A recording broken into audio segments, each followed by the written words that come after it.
What's going on, guys? Welcome back to Total Tank, and today we're going to be discussing Blood Death Knight guide for the Emerald Nightmare tier. I will be updating these guides every patch if anything changes. If not, I'll probably just leave them, and the other ones will be thinking it is outdated. But yeah, I said that I'd do the Blood Death Knight guide. So with it being one of the other tanks I've leveled up, not particularly got to high item level, I thought I'd make a guide on it as I know how it works, and hopefully I can help you guys figure out how to use him properly and gear properly and how to go with your artifacts and your talents. So without further ado, let's just get started. So as far as it goes with talents, I think the choices are fairly simple. They're massively no-brainer, especially for progression and stuff like that. So when it comes to tier 1, I chose Heartbreaker, which is Heart Strike generates 3 additional runic power per target hit.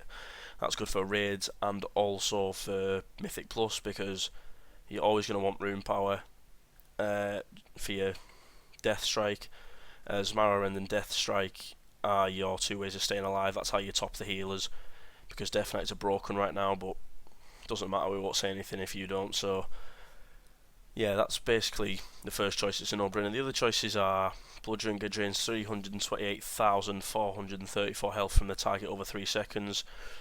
Not massively significant when you're considering the amount of healing that people are going to be putting out and the amount of healing your Death Strike can put out without the cooldown. So you always want that extra runic power over a 30-second cooldown, which does minimal healing. And Bloodworms is a bit lackluster for me, because your auto attack critical strikes have a chance to summon a Bloodworm. Bloodworms deal minor damage to your target 15 seconds, then burst, healing you 5% of your health. That is good, but you're not going to be auto attacking a lot. So honestly, Heartbreak for me is the no-brainer talent for that. Next talent is Rapid Decomposition. Your Death and Decay deals damage 50% more often, and while you're stood in it, you generate 15% more runic power.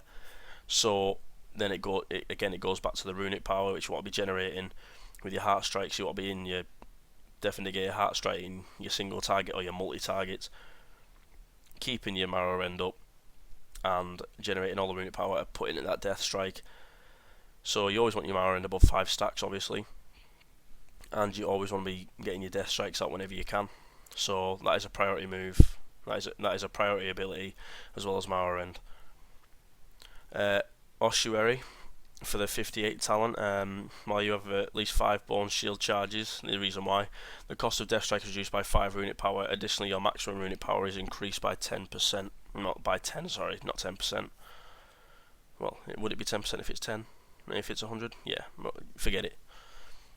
But yeah, you want to have Ossuary because you just want to save as much runic power as you can, use as little runic power as you can while doing as much healing as you can. That is basically the mechanic for a Blood Death Knight. So we're going to go to level 60, where we're going to choose Red first. Spending runic power will decrease the remaining cooldown of Vampiric Blood by 1 second per 6 runic power used. So if you don't know, your Vampiric Blood is basically a cooldown where it increases your maximum health by 45% and increases all healing received by 45% for 10 seconds, which is a massive cooldown. So more often you can have that up, especially during high burn phases or high damage phases. That's really ideal. So with that, you want it up all of the time. Well, not all the time, you want it up all the time you can. So you want to reduce that time as much as you can. Okay, so now you want to go with March of the Damned. Wraith Walk lasts 50% longer and breaks stun, snare and root effects when cast, which really helps in mythics as well as raids in some cases. So that's just a no-brainer one for me. Tightening Grasp, reduce the cooldown of Gothrin's Grasp by 60 seconds.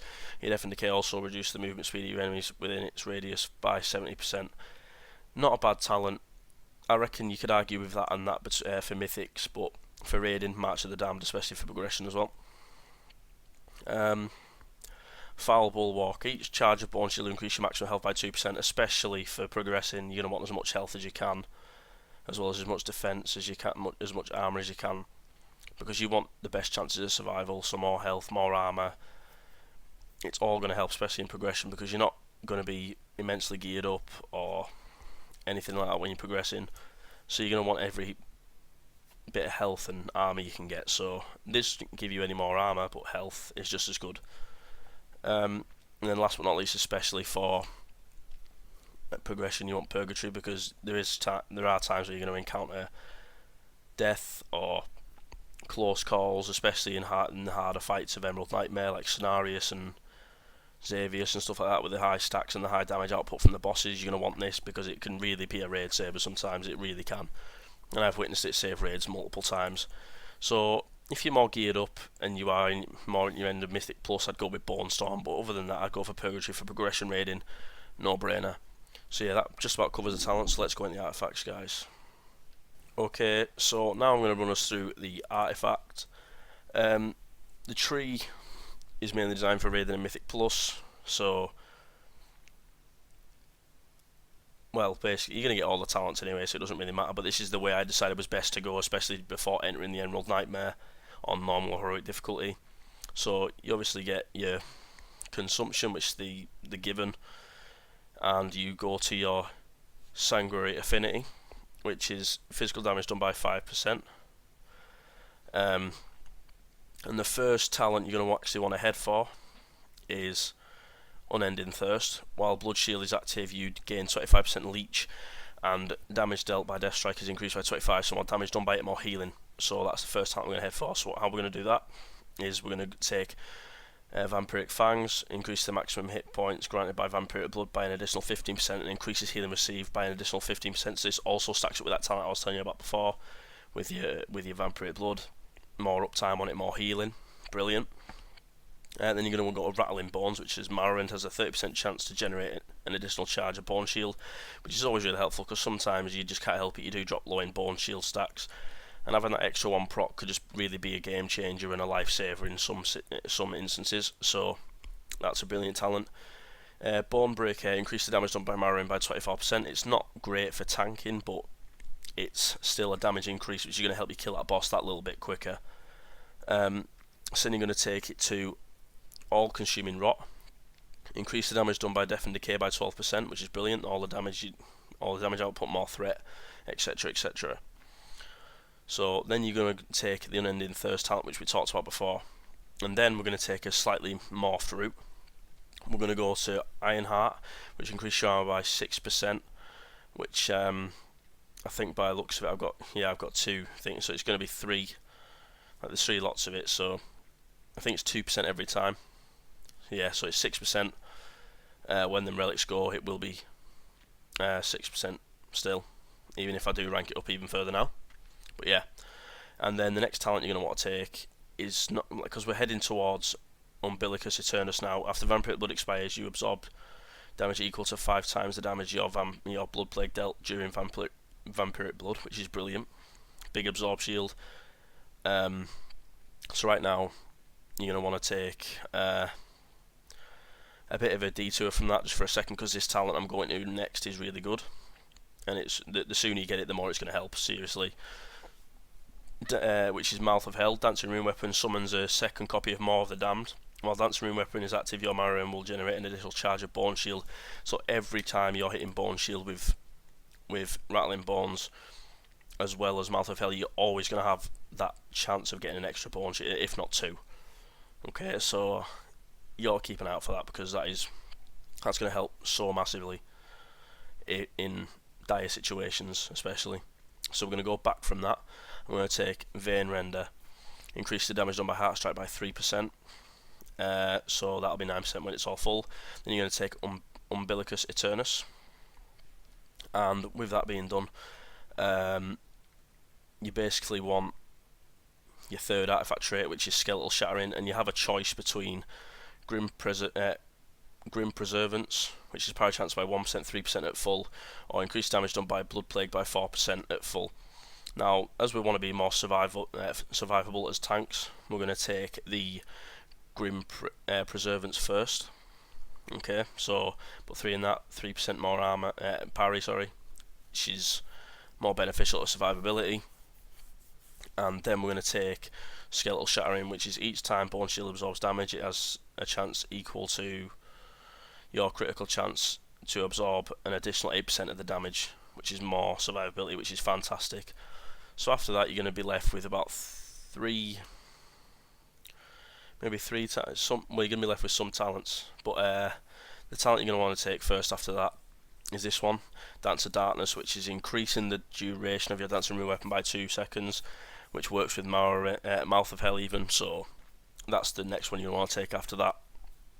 And then you've got a choice of 3 here. You're either going to go with 4% damage by Blood Plague, which is 12% in total. You're going to go with Heart Strike, heals you for 25% of the damage it deals in total. And then Meat Shield, which increases your stamina by 1%, 3% in total. So you're going to go with Meat Shield first. Or equally, you could go with Blood Feast first, I feel, because of how often you use Heart Strike. You could go with either one of those two first. It's completely up to you. I'd go with Meat Shield first for the survivability, especially for progression. And then I'd go Blood Feast, and then I'd take what that is. Not going to attempt to say it and make myself look a twat. Alright, so that's pretty much it for your artifact now, guys, and we're going to go to stat priority now.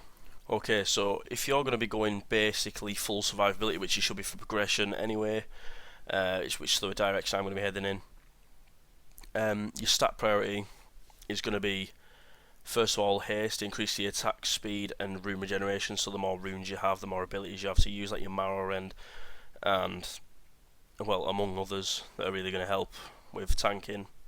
And also, it just makes the whole process a lot cleaner, quicker, less downtime, and you are actually doing more for yourself than the healers are. So that's the best stat to have in first slot. Then you're going to want to go with versatility, which is increase the damage and healing done by 6.75%, increases damage taken by 3.38% with my current versatility, which is not very high, I'm sorry, but I know what I'm going for. So you're going to want to take the versatility because that's going to help your self-healing a lot. Okay, so the more self-healing you do, the less the healers have to do for you, the more time they can spend on the other newbie tank. Well, hopefully. Unless they're a warrior or a druid. That's goes without saying pretty much, or a demon hunter actually, good point. Right, forget the whole comment, don't matter. And then after that you're going to want to go with mastery. Each time you heal yourself with Death Strike, you gain 26% of the base amount healed as physical damage absorption shield. Also increase your attack by 17%. The absorption shield isn't going to play that much of a role, because the amount you heal is quite little in comparison to your health pool. So not massively important. It still could save you at some point, but it's not massively important. And after, you're going to go with critical strike. Transfer extra effectiveness on attacks and heals. So with all the self-healing you're going to be doing anyway, that's just a little bonus. It's not mandatory, it's not priority, but it's a nice little bonus to have in the background there to keeping yourself alive. So that has pretty much been the Blood Death Knight guide, guys, and I really do hope you enjoyed it. Please leave a like and comment if you do.